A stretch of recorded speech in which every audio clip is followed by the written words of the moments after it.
Ceci ne veut pas dire que depuis que vous êtes chrétien, Dieu ne vous a pas utilisé.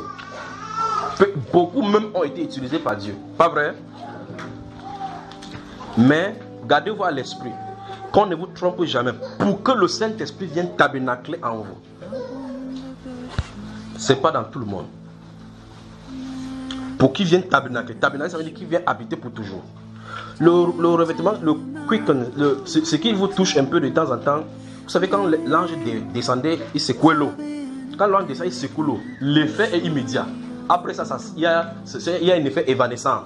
Ça veut dire que quand la première personne entre dans la rivière, la personne est guérie. Après, entre maintenant, il n'y a plus cet effet. Pourtant, l'ange a touché cette même eau.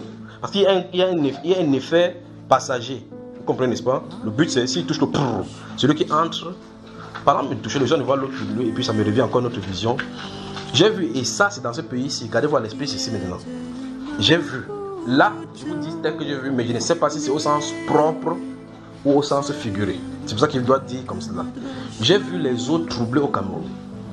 Les rivières troublées au Cameroun. Par les chrétiens.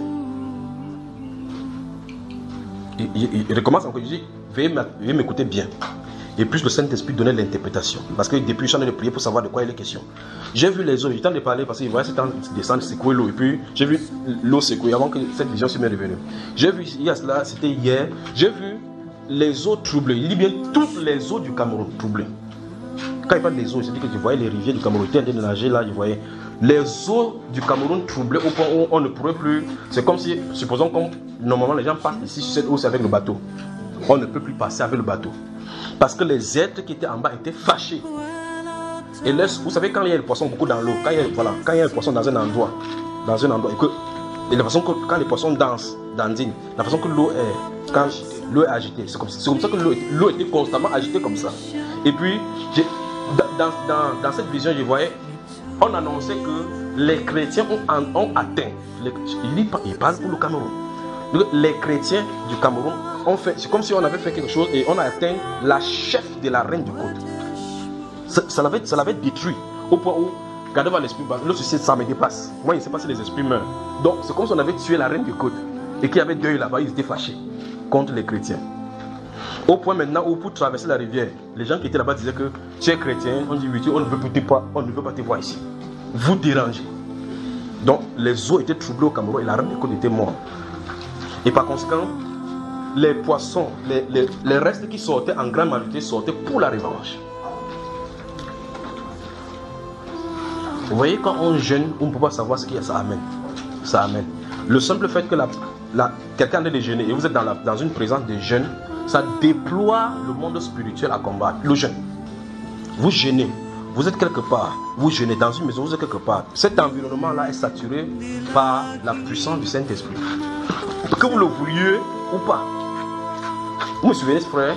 Donc j'ai vu les eaux du Cameroun parce qu'il est temps de parler de cet ange-ci là qui descendait, troublé, et puis ceci est revenu. Donc j'ai vu ça troublé et il dit bien, je mets ça entre guillemets. On annonçait que la reine du côte, dont la chef des eaux qui étaient là-bas était décédée. Donc c'est comme si les chrétiens, il n'est pas du Cameroun, il n'est pas du monde, il est ici. On avait fait quelque chose et que ça l'a atteint. Ce qui fait que c'est comme s'il y avait un désarroi ou bien une désorganisation dans ce royaume-là. Et puis les eaux bougeaient partout comme ça. On ne pouvait plus traverser sur les eaux. Maintenant, l'interprétation, je n'en connais pas. Mais ce que c'est que c'était les chrétiens qui étaient indexés. Donc les chrétiens ont fait quelque chose et ça a atteint. Bon, maintenant, imaginez que si le Saint-Esprit vient maintenant et que ça descend en bouleversant. Sur la terre, maintenant, il n'y a pas un endroit où on jeûne comme au Cameroun. Sur la terre. Il n'y a pas un endroit où on jeûne comme au Cameroun, comme on est en train de faire là. Il n'y en a pas. C'est pour cela que ça surprend même les chrétiens qui entendent qu'un long jeûne où il n'y a pas de faim. On commence maintenant. Vous avez vu ça où dans la Bible? Point quelqu'un. Dis, tu as vu où dans la Bible qu'il faut toujours manger? Il n'y a pas, c'est plus écrit dans la Bible qu'il faut toujours. Mais il a dit que de toute parole qui sort de la bouche des dieux. Je vais voir votre Bible. Pointez votre Bible, voir. Ça, ce n'est pas la parole seulement qui sort de la bouche des dieux. Ceci, ce n'est pas la parole qui sort seulement de la bouche des dieux. Parce que si vous voulez vous marier, vous n'allez pas voir un verset qui dit là-bas que marie-toi maintenant. Il dit bien, si vous voulez vous marier maintenant, les célibataires endurcis là, vous ouvrez comme ça. Il n'y a pas un endroit où c'est écrit que maintenant c'est l'heure de te marier. Il n'y a pas ça. Ça doit venir par révélation, si vous cherchez Dieu. Et ça vient par révélation, ça sort de sa bouche. Donc ce n'est pas dans la Bible. Vous comprenez, n'est-ce pas? Remarquez, si vous lisez Actes des Apôtres, depuis le chapitre 13 jusqu'au chapitre 20, la Bible déclare que Paul et l'apôtre allaient de lieu en lieu. Ils annonçaient la parole de Dieu. Ils avaient la Bible qu'ils lisaient. Ils n'avaient pas de Bible. Ils n'avaient pas quelque part pour lire la Bible. Ils n'avaient pas une Bible comme vous et moi. Des Genèse, Apocalypse, où ils lisaient. C'est après qu'ils ont fait tout ça qu'on a récompilé ça pour mettre ça pour que nous lisons. Donc quand il arrive quelque part, il dit ce que Dieu veut, c'est votre sanctification. C'est que vous abstenez de l'impudicité. C'est que chacun sache poser son cœur dans la sainteté et l'honnêteté sans vous livrer à un convoitise passionné comme font les païens qui ne connaissent pas Dieu. Vous voyez? C'est que personne n'use de faute et de cupidité dans les affaires. Parce que Dieu tire. Quand il dit parce que Dieu tire vengeance de toutes ces choses-là, comme nous avons dit. Si quelqu'un rejette ce genre de préceptes là, il rejette qui? Dieu. Il vient de donner les oracles. Là, c'est les oracles de Dieu. Quand il était debout, il prêchait. C'était la parole de Dieu qui sortait de sa bouche. Il dit que nous rendons grâce du fait qu'en recevant la parole que nous avons annoncée, pas comme la parole d'un homme, mais comme elle est réellement la parole de Dieu. Vous entendez ça, frère? Alors, donc, si vous mettez ici, vous dites la parole de Dieu ne peut plus être parce que tout est à l'intérieur là-bas, vous mentez. Vous mentez.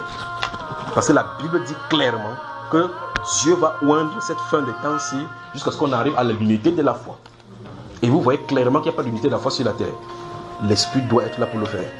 Parce que l'esprit qui réunit dans un seul corps. S'il n'y a pas l'esprit, il faut donc qu'il y ait la soif à l'intérieur. D'accord, frère? Amen.